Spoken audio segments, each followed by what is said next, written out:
문선명 선생 섭리의 길 반세기. 오늘 이 시간은 지난 시간에 이어서 세 번째 말씀으로 마무리를 지으려고 합니다. 이미 말씀을 드리다시피 참부모님의 업적은 누가 감히 추정할 수가 없는 그런 역사적이고 섭리적인 업적을 남겼습니다. 지난 시간에 말씀드렸듯이 많은 그런 왕조가 흥하고 멸망하는 가운데서도 그 왕조는 100년 무려 500년 이렇게 왕조들이 흘러갔습니다마는 다 끝내는 그 왕국도 다 멸망해 갔습니다. 그러나 이 참부모님은 참사랑과 그리고 말씀을 가지고 세계를 이렇게 평정해 나오셨다 하는 말씀입니다. 그래서 많은 학자들이 과연 그 한 생애를 통해서 이런 엄청난 업적을 쌓은 것을 보면서 과연 문선명 선생 그는 누구인가 하는 이러한 연구도 하고 학술대회도 하고 이렇게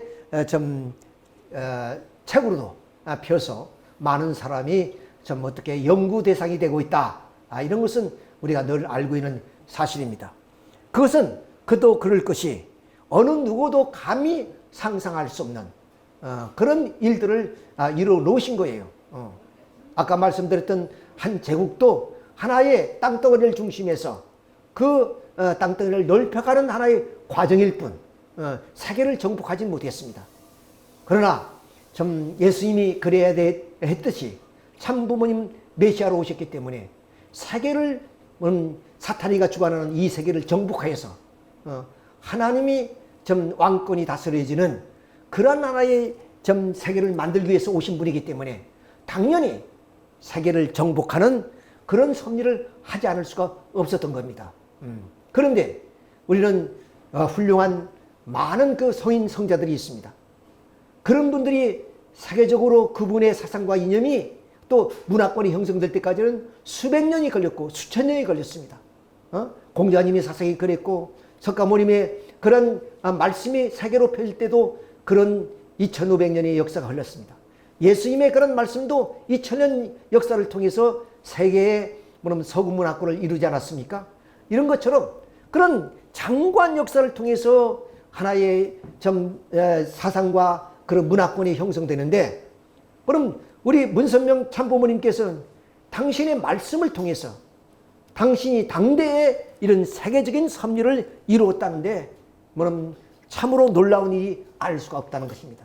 그것도 힘이 없는 조그마한 이 동북아시아에 어머니 젖꼭지만한 그런 조그만 나라에서 출생하셔서 좀 이름도 없는 그런 이 조선 반도에서 태어나신 선생께서는 그야말로 오늘 로마라는 1세기 로마와 같은 미국을 넘어서 세계로 오늘 공산주의를 극복해 나갔고 오늘 인본주의를 극복한 그런 섭리를 펼쳐 나오셨다는 사실이에요. 이건 놀라운 얘기 아닐 수 없어요. 이런 의미에서 우리가 우리 문선명 참부모님의 그런 일생을 우리가 되돌아보면 상당히 의미가 있다고 볼 수가 있습니다. 선생님께서는 바로 그럼 옥고를 무죄로 석방됐습니다만 3개월 동안 서대문 형무소에 옥고를 치고 나서 그때부터 세계의 섭리를 펼쳐나갔습니다. 그 당시는 정말로 보리밥 비려다가 죽을 끓여 먹을 만큼 가난한 그런 시절이었어요. 그 가난한 시절에 누구도 생각하지 못했던 세계를 생각하고 이 우주를 생각했던 분이 바로 문선명 참부모님이십니다. 그래서 1971년이죠. 그 71년 참으로 암울한 시대에 경제적으로 어렵고 그리고 국제적으로도 그렇게 인정되지 않은 그런 하나의 통일교라는 교주가 세계를 순회하는 그런 여정이 시작됐고 이것이 바로 세계에 하나님의 섭리를 전파하는 출발점이 되었다 하는 것을 우리는 여기서 알 수가 있는 것입니다. 자, 그래서 이렇게 세계 순회 노정에서도 이러한 전직 그리고 현직 그런 대통령 그리고 국가의 그런 정상들과 만남을 통해서 인류 평화와 그리고 공산주의의 그런 세계 전략 앞에 민주주의가 어떻게 대처해 나가야 되는가 하는가를 이렇게 숙고하는 그런 말씀을 나누는 장면인 것입니다. 따라서 이렇게 그 닉슨이 워터게이트 사건을 통해서 미국이 근본적인 그런 청교도 정신을 잊어버렸기 때문에 용서하고 사랑하라는 메시지를 전하면서 미국 국민들의 그런 하나의 화합을 그렇게 주도해 나갔던 분이시기도 합니다. 더구나 일본의 그런 접근파에 의해서 일본이 사회가 그야말로 극도로 그럼 이 공산주의 그런 이론에 함몰돼가는 그런 상황 속에서 기시 수상을 만나서 그런 하나의 공산주의 전략 전술에 대해서 방공 태세를 어떻게 갖춰야 될 것인가 하는 이런 하나의 내용들 숙고했던 내용이라든가, 그리고 이렇게 미국이 좌경화되는 그런 상황 속에서 보수 그런 우익 진영으로서의 후보였던 레이건을 당선시키는데 혁혁한 공적을 세운 것도 바로 문선명 참부모님이시다 하는 것을 알 수가 있습니다. 더 나아가 이제 공산주의가 세계로 뻗쳐나가는 그런 속에서 바로 문선명 참부모님께서는 바로 모스크바라는 그 무서운 그 악마의 소굴에 들어가셨던 겁니다. 우리 옛말에 그런 말이 있죠. 자, 호랑이를 잡으려면 호랑이 굴에 들어가야 된다. 이거는 정말로 모험을 하지 않고서는 안 되는 겁니다. 그것처럼 선생님은 공산주의를 극복하기 위해서 공산주의 최고의 그런 아성이 있는 모스크바 크레문궁까지 선생님이 가셨던 거예요. 그래서 그 대통령과 만나가지고 바로 레닌의 동상을 끌어내리라. 그리고 공산주의 사회에서 바로 종교를 받아들여야 된다. 이런 말씀까지 선포하셨다는 것은 놀라운 일이 아닐 수 없다. 자, 그 장면을 우리가 한번 본다면, 자, 보십시오. 지금 이 공산주의는 세계로 뻗어나가고 있습니다. 거침없이 세계의 전략 전술을 써가지고 세계를 정복하기 가는 이 과정 속에서 감히 조그마한 한반도에서 태어난 이름 없는 한 지도자가 이렇게 크레무에 가서 당당하게 이 공산주의 최고의 순회인 대통령 앞에 레닌 동상을 끌어내리라는 말을 감히 할 수가 있느냐? 그럼 목숨을 걸지 않고서는 할 수 없는 그런 얘기입니다. 그런 얘기를 당당하게 하시고, 그리고 종교의 자유를 받아들여야 된다고 이렇게 역설하는 분은 참 인류 역사에 우리가 찾아볼 수 없는 그런 분이 아니냐, 이렇게 우리가 볼 수 있습니다. 이런 면에서 우리 문선명 참부모님을 평가해야 된다는 거예요. 하나의 교주라는 입장에서 통일교의 교주로서 이렇게 우리가 평가해서는 안 돼요. 인류사적인 입장에서, 그리고 또한 하나님의 섭리사적인 입장에서 과연 하나님의 섭리사에 이렇게 강하고 담대한 마음을 가지고 그야말로 호랑이를 잡기 위해서 호랑이 글에 들어가는 것 같은 그런 공산주의 가장 무서운 그런 하나의 크레문궁에 찾아갔다는 사실은 놀라운 얘기 아닐 수가 없다. 앞으로 역사에 두고두고 이 비화가 이야기거리가 될 것이다. 이런 말씀을 드리게 됩니다. 자, 이렇게 해서 선생님께서는 그 반세기를 통해서 다 말할 수는 없지만 바로 이렇게 인류가 풀지 못한 하나의 문제를 풀기 위해서 일생을 그렇게 승리로 살아가신 분이었다 하는 것을 우리가 알아야 되겠습니다. 그럼 두 번째, 이제 오늘 1991년도에 이 고르바초프 대통령을 만나서 이 공산주의의 그런 조정을 설명하게 된 거죠. 이미 5년 전에 공산주의 종언이라는 책을 펴서 이 공산주의가 이제 끝이 왔다는 것을 이미 선언했던 것입니다. 그런 기반 위에 바로 고르바초프 대통령을 만나서 레닌 동상을 끌어내리라는 말은 뭡니까? 이미 공산주의 그런 이념과 사상은 끝이 나왔다. 조정이 울렸다. 그런 얘기가 되는 것입니다. 자, 일속에서 다시 그 이듬해 선생님은 바로 이 주체사상의 나라, 바로 북한으로 들어가게 됩니다. 역시 이것은 호랑이 잡기 위해서 호랑이 굴에 들어가는 그런 격이 아니고 무엇이겠습니까? 이게 주체사상이 뭐냐? 한마디로 간단하게 말씀드리면 인간은 모든 것의 주인이라는 겁니다. 모든 것의 주인이다. 그건 틀림없는 말입니다. 우리 흔히 보면 사람이 먼저다 하는 말을 하지요. 그것처럼 인간은 모든 것이 주인입니다. 틀림없습니다. 그런데 인간의 생명에는 두 가지가 있다는 거예요. 하나는 부모가 주는 생물학적인 그런 하나의 생명, 또 하나는 정치적인 생명이 있다는 거예요. 근데 부모가 준 생명은 이미 100살이면 100살로 끝난다는 거예요. 그러나 정치적인 생명은 영원하다는 거예요. 그러면 그 정치적인 생명을 누가 주느냐? 바로 김일성이가 준다는 겁니다. 그렇기 때문에 김일성이가 어버이가 되는 거예요. 어버이가. 그래서 우리는 북한에서는 어버이 수령이라 그러잖아요. 왜 어버이 수령이냐? 생명을 주는 분이 부모이기 때문에 정치적인 생명을 주신 분이 바로 어버이 수령이 된다 그 말이에요. 그런 바로 이 주체사상이라는 것은 단순한 어떤 주의가 아니라 이런 확고부동한 어떤 이념체제를 가지고 이렇게 북한 사회를 지배하고 있고, 그리고 그 전략과 전술을 통해서 남북 통일을 하고자 하는 것이 그들의 목적이라는 거예요. 이런 무서운 곳에 선생님께서는 혀를 단신 바로 북한으로 들어갑니다. 자, 이렇게 북한으로 들어가서 이제 윤기복 위원장이라든가 이런 분들로부터 환영을 받죠. 자, 여기 한번 잠깐 봅시다. 여기에 뭐냐면 전격적으로 북한을 방문한 문선명 목사는 방문 이틀째인 1일 초청자인 김다련 부총리 비롯한 윤기복 조국평화통일위원회의 부위원장 등 북측 고위 관리와 연수회담을 간 데 이어서 만수대 국회의사당에서 피는 물보다 진하다는 주제로서 약 2시간에 걸쳐 연설을 했다. 자, 이렇게 연설을 하고 그 연설 가운데 가장 중요한 내용이 뭐냐? 여기서요.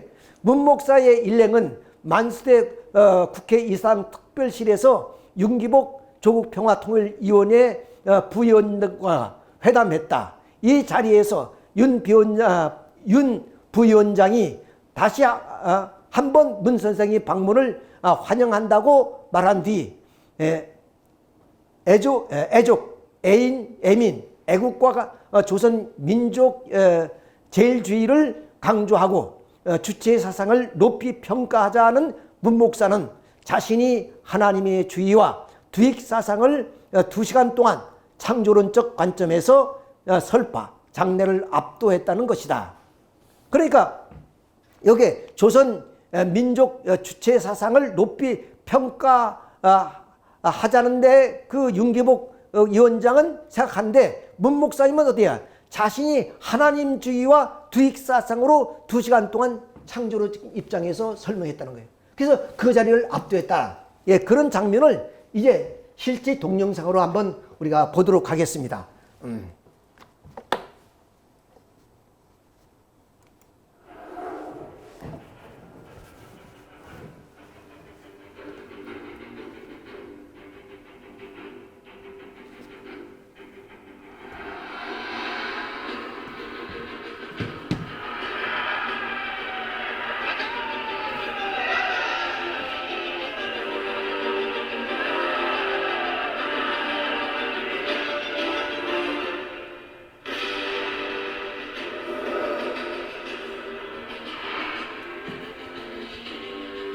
산조리는 무소의 악마의 철학이요. 저는 무시무시한 범죄와 하교력을 지니고 있습니다. 우리는 강하고 담대하게 실련에 대해 책을 칩시다. 승리는 결코 우리의 것입니다. 공산주의를 타도에 정진국합니다.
문청재라는 사람의 사생과 모든 아담한 적이 있어서 하나님을 주는 것은 저들을 통하든가 저들을 통하든가 하나님을 중심으로 삼고 살 수 있는 하나님의 근본을 찾아라.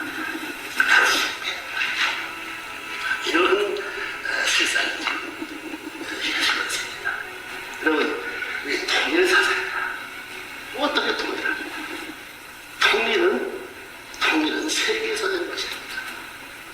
통일의 긴 근본을 것은 하나님과 인간에서부터 이게 돼야 될 것입니다.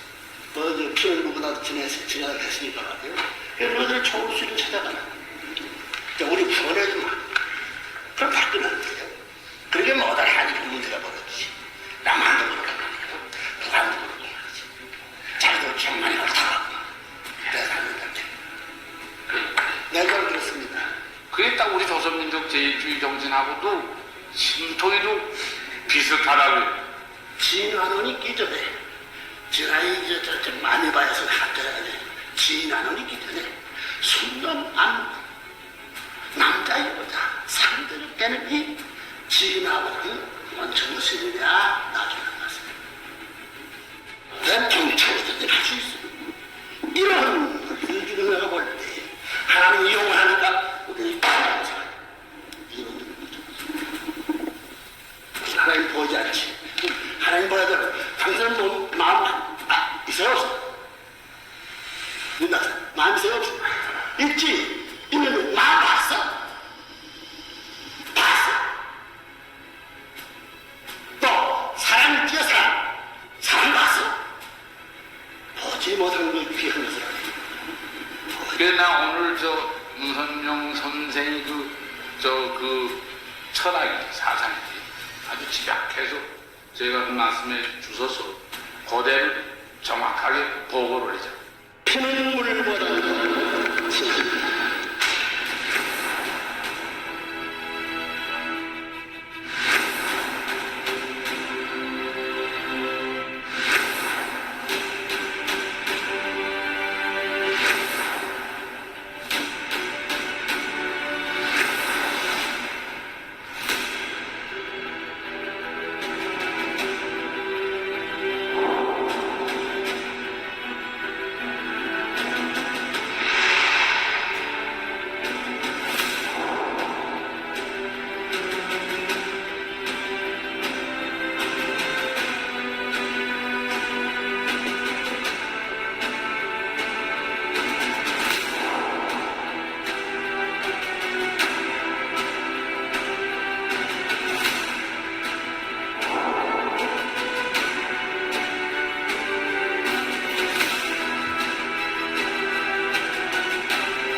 이렇게 참 동영상을 봤듯이 어떻게 보면 말씀드린 것처럼 호랑이 굴 아닙니까? 거기 가서 김일성의 주체 사상 가지고는 안 된다. 하나님주의, 뒤익사상으로서 인류가 통일되고 평화가 실현될 수 있다고 바로 이 하나님을 강조하고 또 신앙을 강조하는 그런 지도자가 과연 우리 민족 가운데 있었는가. 많은 분들이 선생님이 이렇게 김일성과의 만남 이후에 남과 북이 교류하기 시작했고 그 교류를 통해서 남한에서도 많은 목사들이 김일성과의 만남도 있고 지도자들이 가서 만남도 있었습니다. 그러나 그러한 그 기독교 목사들이 가서 과연 하나님주의를 주장하고 하나님을 믿어야 된다고 강조한 사람이 있었느냐? 한 사람도 없었던 거예요. 그래서 후담이지만은 김일성 주석이 얘기한 내용이 뭐냐? 참 목사다운 목사를 만났다. 이런 얘기를 들은 적이 있습니다. 우리 또 세계일보 사장이었던 설용수 그 사장님의 말씀을 들어보면 그분이 직접 윤기복 위원장도 만났고 가서 여러 가지 그 김일성과 문선명 선생님의 회담 이후의 이야기를 많이 들었던가 봅니다. 그 가운데 드신 말씀입니다. 마지막 사진은 윤기복 조국평화통일 부위원장의 대답이다.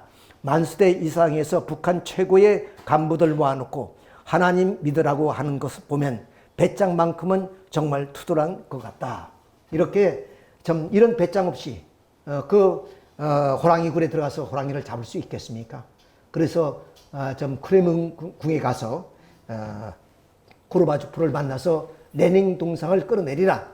그런 얘기처럼 바로 이 김일성을 만나서는 바로 하나님주의로 돌아가지 않으면 인류 평화 그리고 남북 통일이 질 수 없다는 그런 단호한 이야기를 하신 분은 아마 앞으로도 없을 것이고 지금까지도 없어야 될 내용이다. 이런 면에서 우리는 문선명 참부모님을 평가하고 또 우리가 그분이 어떠한 분이신가 한 것을 우리가 알아야 된다는 말씀을 드립니다. 지금 이 말씀의 모든 내용은 문선명 참부모님이 살아온 그런 반세기의 역사를 통해서 우리가 그분이 누구인가 한 것을 우리가 찾아가는 과정이라고 말씀을 드릴 수가 있는 겁니다. 자, 그 다음 이제 문선명 총재가 이제 어떤 분이냐면 6.25가 일어나기 직전에 북한으로 들어가서 독실한 신령한 성도들을 만날 때 바로 공산주의자에 의해서 결국 옥고를 치르게 됩니다. 자, 그 장면을 한번 보겠습니다. 그래서 1948년 2월인데 이것은 두 번째 그 구속이 됩니다. 첫 번째 구속은 기독교인들이 그 문 총재님을 따르는 많은 성도들이 따름으로 말미암아 거기에 이제 좀 시기를 내서 바로 이 좀 공산 당에게 그래 밀고를 해서 남한에서 넘어온 이승만 간첩이다. 이런 하나의 죄명을 가지고 구속이 됐다가 그렇지 않다는 것이 판명이 돼서 이제 풀려났다가 두 번째 공산주의자들이 종교 탄압에 의해서 이렇게 구속되는 장면입니다. 여기서 어디 갔냐면 바로 그 일본 노구치 그룹이 경영하는 조선 질소 비료 공장이 있습니다. 흥남에. 이 흥남 비료 공장의 노무자로 그렇게 이제 끌려가게 되죠. 자, 이런 이 조감도인데 이렇게 엄청난 그런 그 질소 비료 공장입니다. 이곳에서 바로 이 노무자 생활을 하는데 여기에 이제 모두가 죄수들이 그 수용돼서 거기에 노동력을 여기에 이제 보태주는 거죠. 그게 하루에 이 암모니아 질소 비료 이것을 1,300가마를 이제 담아서 그걸 묶어가지고 화차에 실리는 겁니다. 그것이 10명이 일개조가 돼가지고 만약에 이 일개조가 이 할당량을 못하면 그날 밥을 주지 않습니다. 물론 밥이란 것이 뭐 말씀에 의하면 어린아이 주먹만한 그것이 한 끼입니다. 그 한 끼 먹기 위해서 이렇게 열심히 하루에 할당량을 다 감당해야 되는 그런 입장. 이럼에도 불구하고 선생님께서 어떠냐? 그 동료들에게 뭐냐면 희망을 심어주면서 바로 좀 장차 이 나라가 어떠한 나라로 이렇게 변화될 것을 이미 예지하시고 예시해 주시는 그런 말씀. 그리고 당신이 뭐냐면 좀 어떤 분이라는 사실을 이렇게 암암리에 뭐냐면 그 수감자들과 함께 이야기를 합니다. 그래서 여기에 12명의 제자를 삼습니다. 노무자 수용소에서. 그리고 선생님께서는 이 말씀에 의하면 그렇게 새벽에 일어나서 잠도 부족한데 남들이 다 잠에 꼬라든 그 입장에서도 일찍 일어나서 하나님께 기도하면서 이 나라가 뭐냐면 이 공산당으로부터 해방되어지기를 간절히 비는 그런 심정으로 이렇게 수용 생활을 했다는 겁니다. 자, 이 박정화 씨가 거기에서 제자가 되어서 나와가지고 선생님을 따르던 분입니다. 이렇게 제자로 삼았고, 또 김인호 씨는 평양으로 가는 길이라는 책을 썼는데 이분도 같이 수감했던 사람이에요. 근데 이분이 주문이 뭐냐? 옥중의 성자라는 글을 썼습니다. 그만큼 옥중에서 이렇게 선생님이 삶을 통해서 성자로 표현했던 분이고, 이분 김원덕 씨는 바로 그때 당시에 그 북한 공산 당원이며, 그리고 뭐 여기 소령쯤 됐던가 하여튼 그런 계급을 가진 군인이었습니다. 이분도 간첩으로 몰려서 이렇게 같이 수용 생활을 했던 분인데, 이분은 고향이 부산의 사 쪽에 있었는데, 이분은 선생님이 부산에 피난 와서 이분 집에서도 좀 한 보름 정도 기거를 했습니다. 그만큼 이외에도 제자들이 있었습니다만은 이렇게 옥중에서 이런 그 아주 좀 험한 그런 그 생활 속에서도 기도 생활을 좀 멈추지 않고 그렇게 좀 신앙을 지켜나가면서 제자들을 삼았다는 것은 그만큼 그분이 생활이 모범이 됐기 때문에 그렇다 하는 것을 우리가 알 수 있습니다. 이런 나라의 옥고를 치는 곳이 어디냐? 바로 흥남이에요. 그 흥남 가까운데 마석궁이 있었어요. 김일성 주석의 궁이 있었단 말이에요. 거기에 초대를 받아가지고 여기서 좀 회담을 하고 또 이렇게 만찬도 하고 이렇게 해서 손을 잡고 의리 형제를 맺었습니다. 김일성 주석이 몇 살 위이기 때문에 형님이라 부르고 선생님 동생으로서 형님 아우로 삼았던 거예요. 자, 이것이 계기가 되어서 남북 교류가 물꼬가 트이게 되고, 또 이산 가족의 만남이 이루어지고, 또 문화 교류가 이어지고, 또 기업들이 투자가 이루어지고, 이 모든 계기가 바로 선생님이 그런 방북에서부터 시작됐다. 우리 김대중 선생께서 대통령께서 노벨 평화상을 받았지만 그 노벨 평화상을 받을 수 있도록 그렇게 김정일과 만남이 이루어지게 된 그것은 바로 우리 문 총재님의 그러한 하나의 출발점이 있었기 때문에 가능했다 하는 것을 우리가 여기서 알아야 됩니다.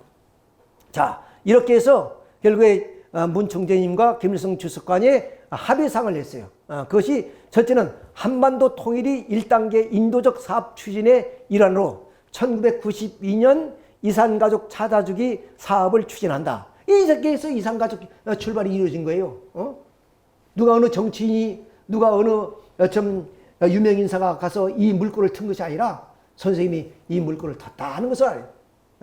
그런데 나중에 이제 말씀을 드리겠습니다만, 이 남한에서는 어느 종교 지도자가 이렇게 북한의 그 김일성을 만났다는 데 대해서는 별로 환영하지 않았습니다. 그래서 신문 방송에도 별로 나오지 않았어요. 이게 모르는 사람이 많지요. 두 번째는 핵 에너지는 평화적 목적에만 사용할 것이다. 공화국은 순리적인 국가의 핵 사찰을 받을 것이다. 이거 이미 그렇게 이제 회담을 통해서 이미 핵 에너지를 가지고 뭐냐면 폭탄을 만들어가는 그 과정 속에 있기 때문에 이것을 이제 저지하기 위해서 이런 하나의 그 합의 사항을 넣게 된 거죠. 세 번째는 공화국은 회교포를 위시한 모든 국가의 대북한 경제 투자를 환영하며 군수 사업을 제외한 평화적인 경제 사업에 통일그룹이 지원하는 대원칙에 합의한다. 그래서 금강산 개발이라든가 그 모든 그런 그 경제 사업은 통일그룹이 주도적으로 하기로 돼 있었습니다. 그렇지만 갑작스럽게 바로 김일성 주석이 사망함으로 말미암아 그것이 현대로 넘어가서 현대가 그런 하나의 금강산 그런 사업을 시작했죠. 사실은 본래는 통일그룹이 하기로 되어 있었던 하나의 사실이었다는 것을 우리가 알고 있는 내용입니다. 이제야 비로소 이제 방송에서 좀 보도를 해 주었어요. 이거 엄청난 사건이거든요. 생각해보세요. 그야말로 한 종교인이 비록 국가의 그런 좀 허가를 받지는 않았고 그렇게 이제 입국은 했지만 그 성과가 대단했단 말이에요.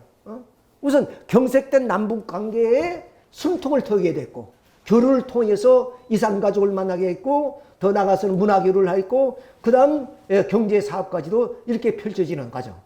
그동안에 우리가 좀 그 정주영 회장을 중심으로 해서 대북 사업을 아주 크게 했던 거 아니겠습니까?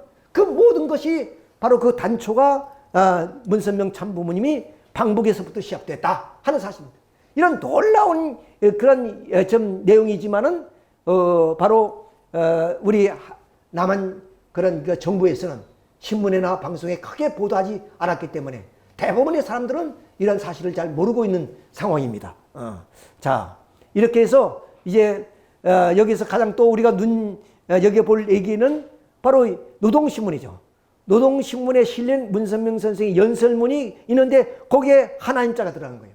그러니까 노동신문 가운데 최초로 하나님이란 글자가 들어간 것은 이때밖에 없습니다. 왜? 그러면 이 공산주의란 것은 무신론주의 사상이니까.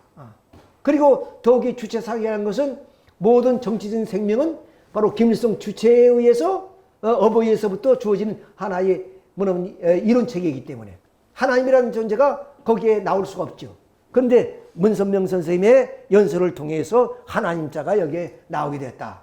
최초의 그런 내용이다 하는 것을 이렇게 우리가 보고 드릴 수가 있습니다. 이렇게 해서 금강산 합작개발 이런 모든 프로젝트를 다 이제 좀 합의를 하고 돌아오신 거예요. 그래서 착착 그것을 진행하는 그런 과정 속에서 일부는 진행이 되었습니다. 자, 이렇게 선생님이 이런 또 이렇게 공식적으로 북한 정부와 합의한 사항이 또 있습니다. 그것이 핵에너지 평화 목적에만 사용한다. 인도적 사업으로 이산가족 찾기 사업을 1992년부터 실시한다. 해외 교포를 위시한 모든 국가의 대북한 자유무역지대 개발과 경제 투자를 실시한다. 그러니까 남북 정상에 만나 민족 문제를 해결한다. 그 다음 김일성 주석의 요청에 의해서 문선명 총재는 금강산과 명성지 개발을 국제적 안목으로 실시한다. 그리고 문화교류 사업을 실시하며 리틀랜드스와 평양 소년학생예술단 공연을 추진한다. 이런데 합의를 해서 이것이 실제로 실천이 되어집니다. 그 내용들을 우리가 잠시 보겠습니다. 물론 선생님은 이제 북한에 가셨으니까 약 50년 만에 선생님이 고향 땅을 받게 됩니다. 이것이 문선명 선생님이 바로 평안북도 정주군 덕엄면 상사리의 생가입니다.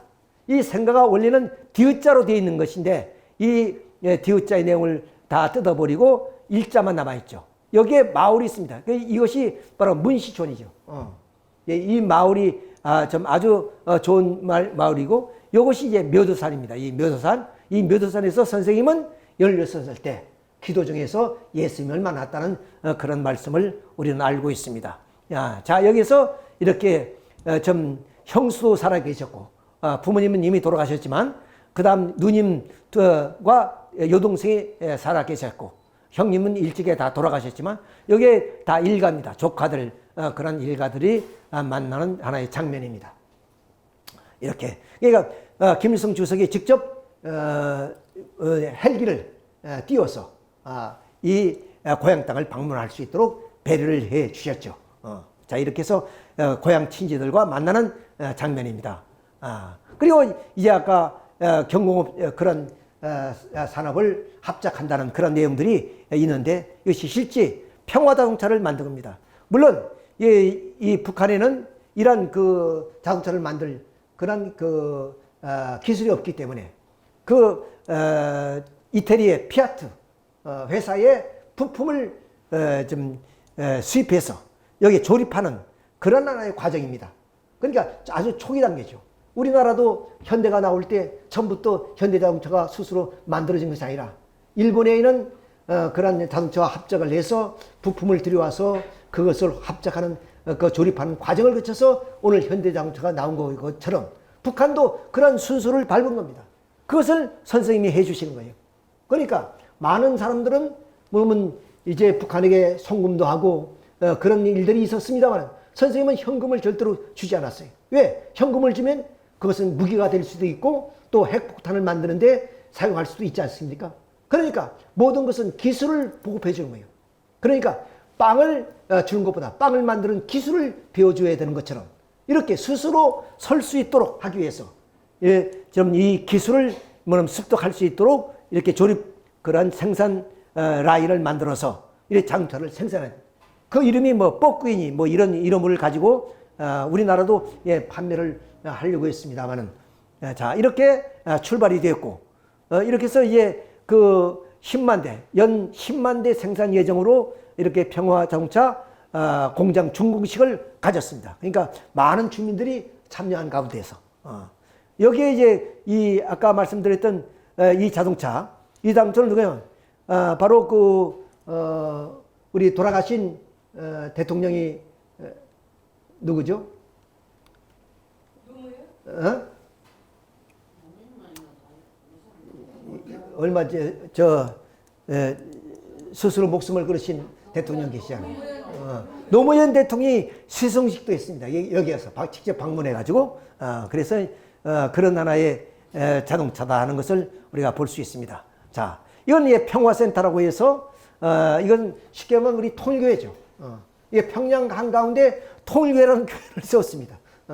이것은 꼭 통일교회에서만이 사용하는 것이 아니라 평화센터이기 때문에 불교인이 와서 또는 기독교인이 가서 또 이슬람인이 가서 여기 예배 볼 수 있도록 여기에서 뭐냐면 서로가 평화운동을 하자는 그 뜻에서 이렇게 우리가 좀 교회를 지었다 이렇게 우리가 볼 수가 있습니다. 그리고 보통항 호텔 그것도 통일그룹에서 지어서 운영해 오게 되는 것이고 자 그래서 이런 하나의 여러 가지 사업을 펼쳐 나갔을 뿐 아니라 바로 이게 문화교류예요. 그래서 먼저 리틀렌저스 평양 공연이 이루어집니다. 그래서 많은 환대를 받죠. 자 이렇게 청소년들이 어린 우리 청소년들이 가서 그야말로 신금을 울리는 그런 하나의 무용을 보여주기도 하고 그래서 참 환영을 받는 그런 모습입니다. 그 다음 또 평양소년예술단이 또 그 화답으로 우리 서울에 와서 이렇게 공연을 했는데 하여튼 한두 번이 아니고 여러 차례 오셔서 많은 사람들이 여기에 관람하기도 했습니다.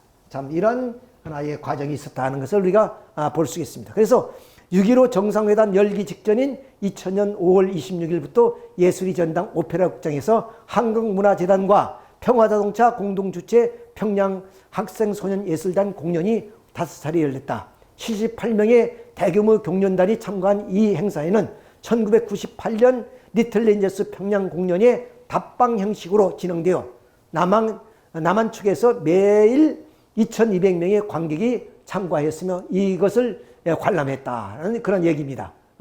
자 이렇게 해서 결국 문화교류 그리고 또한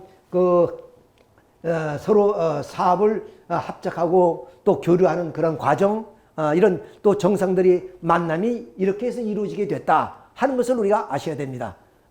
그리고 우리가 또 문화예술 그런 하나의 관계로서의 우리 일반 우리 가요계 가수들이 가서 그야말로 공연을 한 그런 내용들은 많잖아요. 물론 이미자이긴 합니다만 그 외에도 조용필도 갔고 많은 사람들이 다녀왔던 것들 전부 다 문 총재님이 방북으로 인해서 남북 간에 경색됐던 물꼬를 텄기 때문에 이루어진 하나의 사실이라는 것을 우리가 잘 아셔요. 그렇게 해서 이제는 순국연합을 세워서 공산주의를 극복하자는 그런 운동이 이제는 고르바초프를 만나고 그리고 김일성을 만나서 이제는 경색된 그런 남북관계와 교류가 이루어지고 또 공산주의와에도 교류가 이루어지기 때문에 이제는 어떠냐 남북 통일을 이제는 준비해야 된다. 그래서 선생님께서는 또 남북통일 운동 국민연합을 창설했어요. 그래서 실제적인 통일운동을 전개해 나가게 됐다 하는 말씀을 또 드릴 수가 있습니다. 자, 이렇게 해서 이제 통일이 이룬 다음에 여기서 이제 문제가 뭐냐? 이미 59년부터 이제 좀 북한과 그리고 일본 간에 이제 뭐냐면 은밀한 어떤 그 교류가 있었습니다. 그것이 뭐냐? 2차전이 끝나고 나서 뭐냐면 일본 일제 대동아 전쟁 당시에 우리 그 남한 쪽에 있는 경상도라든가 제주도라든가 이런 쪽에 많은 노동 인력이 거기에 뭐냐면 끌려갔단 말이야. 심지어는 그들의 그 일본의 거주권을 주면서 그렇게 노동력이 부족하니까 탄광으로 이런 데로 많이 끌려갔습니다. 그런데 해방이 되자마자 이 노동자들에게 뭐는 귀국선을 태우지 않고 또는 돌아올 수 있는 형편이 못 됐죠. 차비도 없고 그런 입장에서. 그러니까 노동력을 착취해서 이제는 그분들이 뭐는 일본에 남게 되니까 그분들이 앞으로 복지를 책임져야 되고 일본 정부가 어떻게 보면 나이가 들면 먹이 살려야 돼 이런 데에 대해서 골머리를 앓고 있었던 거예요. 그러니까 어떻게 하면 이 제1교포들을 이 조선인들을 어떻게 처리할 것인가 한 것이 일본 정부가 고민했던 내용이에요. 거기에 발맞춰서 북한은 어떠냐? 6.25 전쟁으로 인해서 많은 노동력이 상실되어 있습니다. 젊은이들이 많이 죽었기 때문에. 그러니까 노동력이 부족한 상황 속에서 북한과 은밀하게 일본과의 교류가 이루어지기 시작해요. 그것이 뭐냐? 회담이에요. 그것은 뭐냐면 일본 제1교포들을 북송선을 태워서 북한으로 뭐냐면 데려간다는 얘기예요. 자, 그 내용이 1959년 12월 14일 60년 전인 1959년 같은 날 제1교포 975명이 태운 북선선 일본 니가다 항을 출발하면서 북송 사업이 시작된 날이다. 이후 1984년까지 25년간 180차례에 걸쳐서 9만 3천여 명이 제1교포들이 지상이 낙원이라 약속받고 귀국한다며 북한으로 갔습니다. 정말로 그들은 선동선전에서 이 땅의 지상 낙원은 북한이다. 그러니까 가면은 뭐 좀 일하고 싶지 않은 사람은 일하지 않아도 그야말로 먹고 살 수 있고 그런 우리 조국으로 가야 된다. 이렇게 선동선전을 많이 합니다. 거기에 나와서 수많은 교포들이 그야말로 우리보다 훨씬히 우리는 6.25를 통해서 완전히 그런 산업 기반이 다 무너져 버리는데 일본은 한국전쟁을 통해서 오히려 경제 붐을 되지 않습니까? 그런 부유한 국가에서 살던 그런 교포들이 그들이 선동선전에 넘어가서 북한에 가서 처참하게 뭐냐면 살아간다는 사실은 우리가 너무나 잘 알고 있는 사실이에요. 여기에 그럼 180차례 이 만경호가 와서 일본에 살고 있는 우리 교포들을 얼마나 9만 3천여 명을 데려갔다. 약 10만 명이 바로 북송선을 타고 갔던 거예요. 그들이 가서 통곡을 하도록 다시 돌아올 수 없는 길을 가고 말았다 하는 것을 우리가 잘 알고 있습니다. 자, 그래서 이 니가다 항에서 그러면 청진도 가고 원산도 갔습니다. 이렇게. 자, 이렇게 원산을 간 거예요.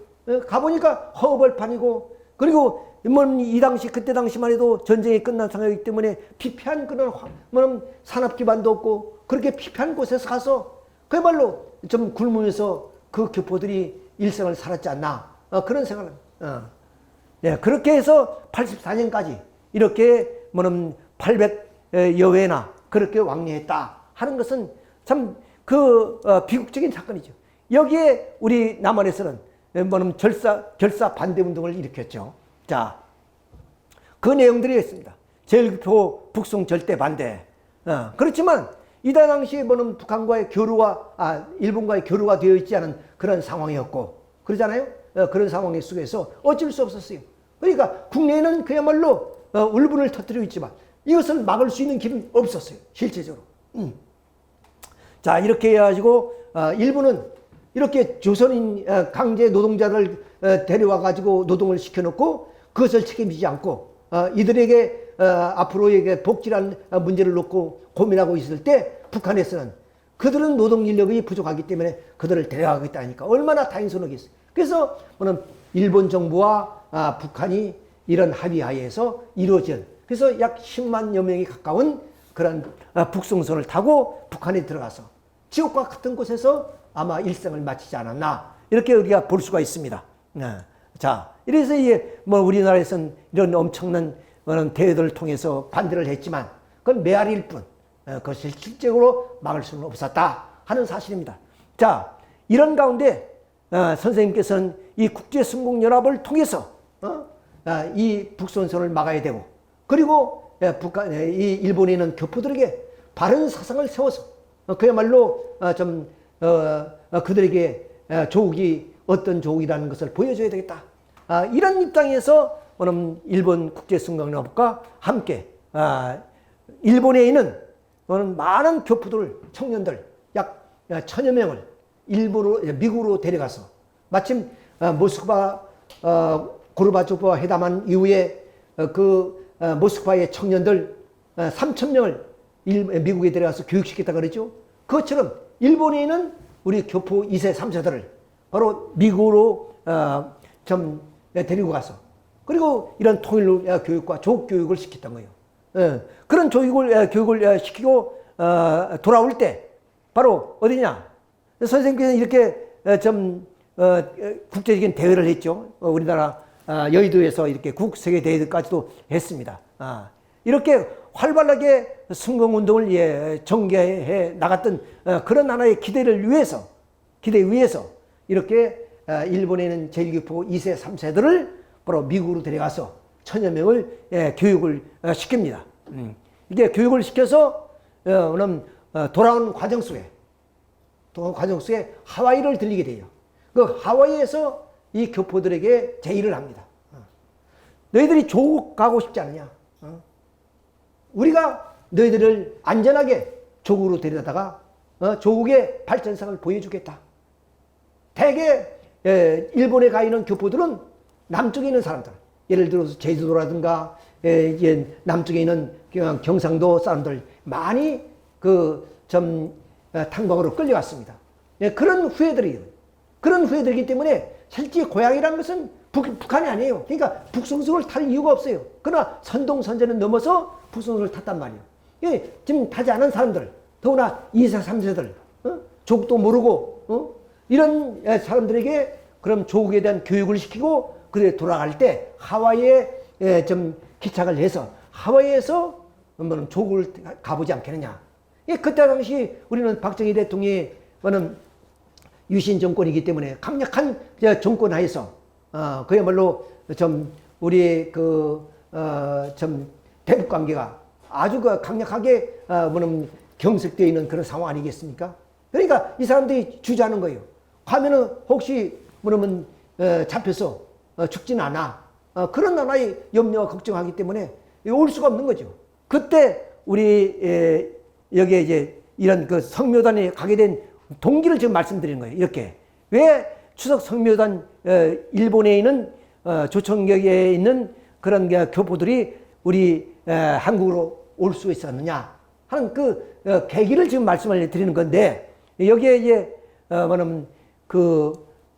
이분이 누구냐면은 우리 통일 그룹에 있어서의 좀 36가정으로서 성공연합을 이끌어갔던 최영석 회장이십니다.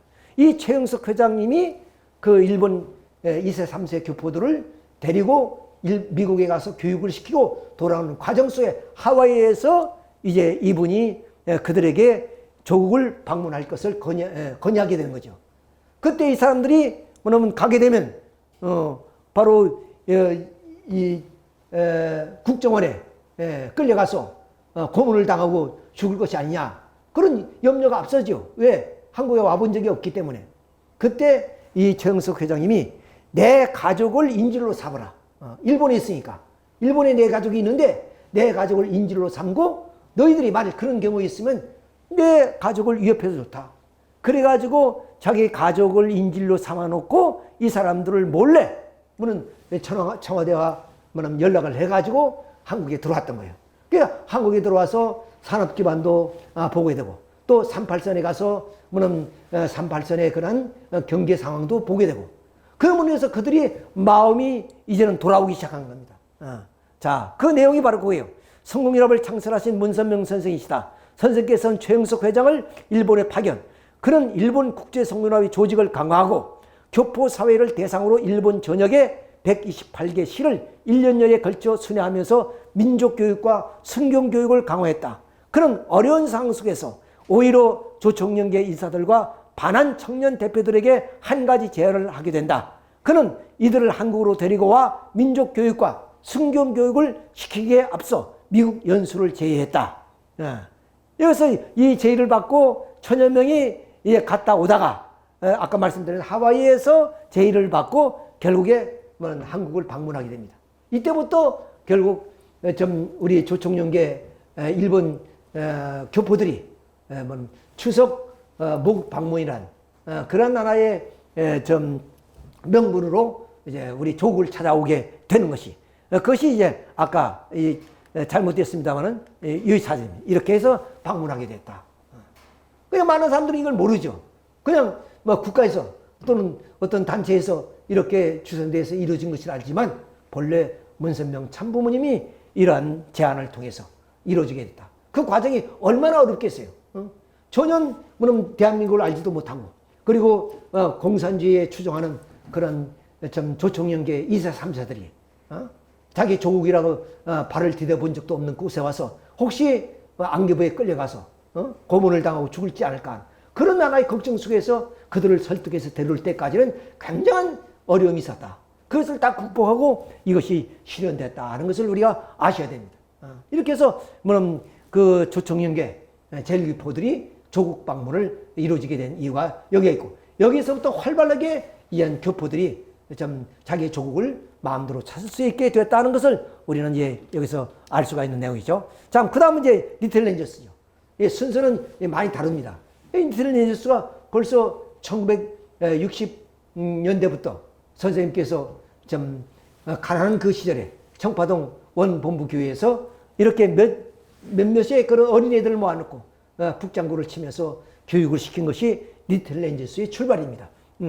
자, 이게 그 리틀 렌저스가 국위를 선양했죠. 그야말로 영국 왕실에 가서 이런 공연을 했고 미국 유엔 본부에 가서도 그 미국 세계 모든 대사들 앞에서 이런 공연을 해서 그야말로 우리 조국을 선양하고 우리의 아름다운 전통과 문화가 있다는 것을 보여주었습니다. 이러니까 국가의 정부에서도 환영을 하고 그래서 리틀 렌저스 학교를 지을 수 있도록 이 어린이 대공원 후문 쪽에다가 육여사가 땅을 이제 허락해 주었습니다. 여기 지은 것이 리틀 렌저스 학교죠. 이게 강당도 있고 자 이렇게 학교가 있고 그다음 이게 공연장입니다. 그때 당시만 해도 동양에서 최고의 시설을 갖춘 곳입니다. 지금 몇십 년이 흘렀기 때문에 40-50년이 흘렀기 때문에 그렇지만 지금도 여기에 이제 공연을 하고 있고 아주 훌륭한 공연장이죠. 이런 공연장을 만들어서 여기에서 리틀 렌저스 공연뿐 아니라 굵직한 그런 세계적인 공연들을 여기서 많이 치르고 있습니다. 자, 이것이 그때 당시 초라한 모습입니다. 그때 그 옷은 한복은 입었지만 옛날 구식이죠. 초라한 모습입니다. 자, 이렇게 출발된 이렇게 해서 그 영국 왕실에 또는 유엔 석상에 가서 이런 공연을 했던 거예요. 자, 그 후에 이렇게 많이 발전해서 그야말로 애들도 많아지고 이렇습니다. 이런 것을 우리가 면면을 볼 수 있는 거죠. 자, 그리고 이제 우리가 모스크바에 가서 그 언론인 대회 때 이렇게 또 우리 리틀 렌저스가 가서 공연을 하고 이런 기반을 통해서 고르바초프를 만나고 이런 문화 교류들이 하셨다. 그래서 리틀 렌저스는 이런 것뿐 아니라 바로 우리나라를 6.25 때 조국을 위해서 그들이 목숨을 바치는 사람이 16개국이죠. 그 외에도 많은 나라들이 있지만 이 16개국을 은혜를 갚아야 된다. 그래서 문선명 참부모님께서는 직접 당신이 100억이라는 돈을 좀 이렇게 쾌척하셔서 박보희 총재에게 주셔서 이 리틀 렌저스를 이끌고 16개국 하나하나를 다 찾아가서 좀 돌아가신 분들도 있지만 살아계신 역전의 용사들 그리고 그 가족들을 모여놓고 공연을 하는 공연을. 그러니까 미국, 캐나다, 저 남미는 콜롬비아, 또 이 동남아에는 바로 호주, 필리핀, 태국 이렇게 해서 아프리카는 어느 나라지? 그런 모든 곳에 가서 이런 공연을 시작했어요. 그러니까 그러면 돈도 돈이지만 그 어린 아이들을 데리고 그렇게 비행기로 세계를 가야 되는 것은 결코 쉬운 일이 아닙니다. 그야말로 이 콜롬비아 같은 데는 그 수도가 아주 높은 지대에 있기 때문에 그 공연하는데 숨이 찬다라요. 그러니까 산소통을 갖다 옆에다 놓고 앰뷸런스를 옆에다 놓고 거기 공연하다가 쓰러진 애들도 있고 뭐 이런 그런 환경이 열악한 곳에서 와서 그렇게 공연을 했다. 그러니까 이 많은 우리 손단과 그리고 많은 사람들이 이제 가기 위해서는 얼마나 많은 준비를 해야 돼. 거기에 모든 자금은 문선명 참부모님이 다 대어주시고 그래서 이 니트리스 무용단이 가서 그들을 위로해 주면서 그들의 고마움을 은혜를 갚았다. 이건 국가가 한 것도 아니에요. 이후에 국가에서 어디냐 참전용사들을 조국으로 부르는 일을 한 겁니다. 그 스타트는 문선명 참부모님이 시작한 거예요. 그렇게 해놓은 후에 뭐냐면 우리가 여러 나라의 참전용사들을 불러서 우리나라의 발전 모습을 보여주었죠. 자, 그런 모든 동기는 선생님이 시작한 거예요. 누구도 어떤 종교단체도 어떤 좀 단체도 할 수 없었던 일을 선생님은 그 은혜를 갚아야 된다 하는 입장에서 이렇게 시작이 되었다 하는 것을 우리가 알 수가 있습니다. 그럼 동교는 어떤 입장이에요? 대단히 뭐냐면 그 54년에 창설이 돼서 그 과정은 어려운 과정이었습니다. 이렇게 초가집에서 그 좀 한 가정에서 예배를 보면서 이렇게 출발한 교회가 이제 수많은 젊은이들에게 좀 문선명 선생님의 사상과 이념을 심어줌으로 인해서 몇몇 전투를 나가서 학예 동계 방학 때를 통해서 이렇게 선교 활동을 하고 또 계몽운동을 했습니다. 그때 우리나라의 문명률이 7, 80% 정도 될 때입니다. 그때 이런 대학생들이 또 고등학생들이 방학을 통해서 그야말로 계몽운동을 통해서 농촌 부흥운동과 함께 그러면 이 문명퇴치운동을 전개하고 또 선교활동을 전개했던 것을 우리는 알게 됩니다. 자, 그래서 여기에 좀 이 노 권사님들이 이런 원리 말씀을 효창의원 또 탑골원 이런 데 가서 강의하는 모습이에요. 이런 학생들이 다 전도돼 가지고 그야말로 몇몇 주에 나가서 애국의 운동을 전개했던 그것이 바로 60년대 그리고 70년대의 일들입니다. 이렇게 해서 통일교는 세계적 종교로서의 발돋움하게 됐다는 것을 우리가 알 수 있습니다. 그래서 뭐냐면 통일교의 대부흥이라고 해서 이것이 이런 직접적인 부흥운동을 전개했던 것을 우리가 볼 수 있습니다. 많은 젊은이들이 많은 청년들이 이렇게 여기에 합류해서 이런 운동을 전개하는 이것은 단순한 선교 운동뿐만 아니라 이것을 통해서 민족 부흥운동, 민족의 어떤 자존심과 그리고 비전을 제시해주는 그런 운동이 전개되고 이런 기반을 통해서 문선명 참부모님께서는 세계적인 선교를 펼쳐나가서 고르바초프를 만나고 김일성을 만나고 그리고 미국의 대통령들을 만나서 그럼 세계의 역사의 방향의 흐름을 정해주는 그런 역사를 전개해 나왔다 하는 것을 우리가 알 수 있습니다. 이것은 이제 부산입니다. 부산에도 당시에 4291년이니까 아마 1960년도쯤 되겠죠. 이때 이런 젊은이들이 이런 학생들이 대개 부산에는 경남고등학교 출신들 부산에는 당시에 경남고등학교면 가장 좀 뛰어난 그런 학교이죠. 그냥 우수한 학교였는데 그 학교 학생들이 많이 전도됐다 하는 것을 우리가 여기서 볼 수 있습니다. 그럼 초교파 운동입니다. 통일교만 아니라 기독교와 불교와 유교와 모든 초교파 운동을 통해서 여러분 이 땅 위에 하나님 나라 이 나라를 이루자 하는 그런 뜻이었습니다.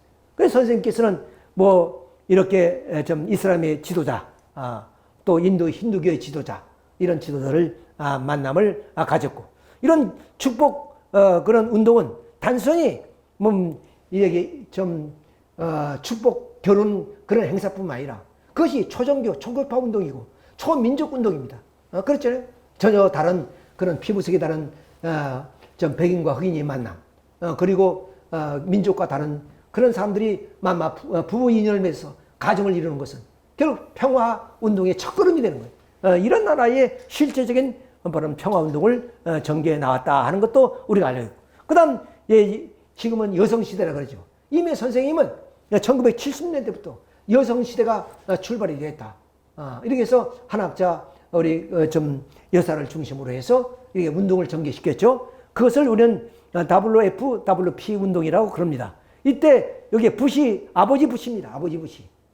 아버지 부시 대통령이 이미 이제 퇴임한 이후에 이렇게 여성 운동에 참여해서 적극적으로 협조하는 그런 하나의 내용을 우리가 볼 수 있고, 그리고 빈민촌에 가서 이렇게 좀 그 어려운 삶을 우리가 해결해 주기 위해서 노력했던 여성 운동이 이런 장면도 우리가 볼 수 있는 내용. 그리고 이 브리츠포드, 코네티컷주라는 것은 바로 뉴욕주 가까운 데에 있습니다. 이게 브리츠포드 대학이 있는데 브리츠포드 대학이 파산할 입장이 있습니다. 그럼 어떻게 학생들이 뭐냐면 공부가 다 중단되고 또 교수들이 모두가 다 이제 퇴직을 당하는 그런 입장에서 선생님은 이 학교를 살려야 되겠다. 그래서 인수해 가지고 오늘 종합대학으로 이렇게 운영하고 있죠. 이런 운동이라든가, 그다음 이제 남미에 이런 그 거대한 땅, 대륙 그런 땅에, 브라질 땅에 이렇게 개척과 개발을 위해서 이제 운동을 전개하고 있는 것도 사실입니다. 더 나아가서는 유엔에서 이러한 종교 간의 화합을 위해서 또 이렇게 축복 결혼과 함께 또 종교 간의 만남을 이루는 실질적인 평화운동, 초교파운동, 이런 운동을 선생님은 하나의 이론적으로만 아니라 실제적인 운동을 전개해 나왔다 하는 것을 우리가 아셔야 되겠습니다. 이런 면면들이 모두가 다 통합운동이요 평화운동이다.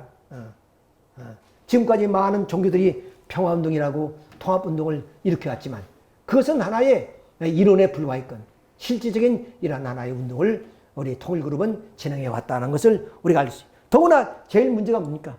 바로 이 중동에 좀 얽혀져 있는 문제. 유대교, 그리고 기독교, 그리고 이슬람 종교. 그 이런 이슬람, 기독교, 유대 종교가 뭐냐면 예루살렘 한 성자 안에 있습니다. 여기에 그 성자 안에 있으면서도 거기에서 서로가 극과 극을 달리고 있는 상황 속에서 유대교와 기독교와 그리고 이슬람이 한데 만나면 마음과 마음으로 서로의 평화를 이제 부르짖고 거기서 이런 평화운동을 전개시키는 거예요. 그래서 이제 이맘과 기독교, 유대교의 그런 지도의 만남, 그리고 또한 기독교와 또 이슬람과의 그런 만남, 이런 만남을 통해서 실제 대화를 하고 서로 형제를 느끼게 되면 그 모든 평화운동은 실제로 이루어지는 거겠죠. 자, 이렇게 실제적인 그런 운동을 전개하고, 자, 우리는 이제 청평에다가 이런 그 땅을 조성해서 뭐냐면 이 시골에다 뭐냐면 병원을 짓고 이렇게 해서 뭐냐면 초기파 운동, 초종교 운동을 전개시켜 나왔다 하는 것을 우리가 알 수 있습니다. 그래서 선생님께서는 이렇게 평화를 사랑하는 세계인이라는 일생의 삶을 통해서 많은 지도자들과의 그런 만남, 그리고 좀 우리가 펠레라는 유명한 축구 선수 있죠. 이런 축구 선수도 적극적으로 선생님이 그런 추진하는 이 평화운동에 참여해서 그 인력을 담당하겠다, 이런 하나의 운동입니다. 김대중 당시 대통령과의 만남도 이렇게, 또 우리 박근혜 그때 대통령 아니고 아마 후보쯤 될 때쯤에 그때 이런 만남이 이루어졌습니다. 이러시다가 결국에 선생님께서는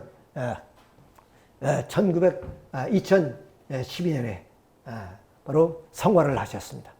성화를 하실 때까지 오직 선생님은 하나님의 뜻을 위해서 참 이렇게 평생을 살아오신 분이었고, 그분이 남긴 그 업적은 결국 인류의 평화라는 하나의 유산으로 남아지게 되었다 하는 것을 우리가 기억하고, 그것을 이제 앞으로 더욱더 빛내 나가야 되겠다 하는 말씀을 드리면서 오늘 마지막 문선명 선생 좀 반세기의 그런 섭리적 족적을 우리가 살펴보았습니다. 우리 함께 기도 올리겠습니다.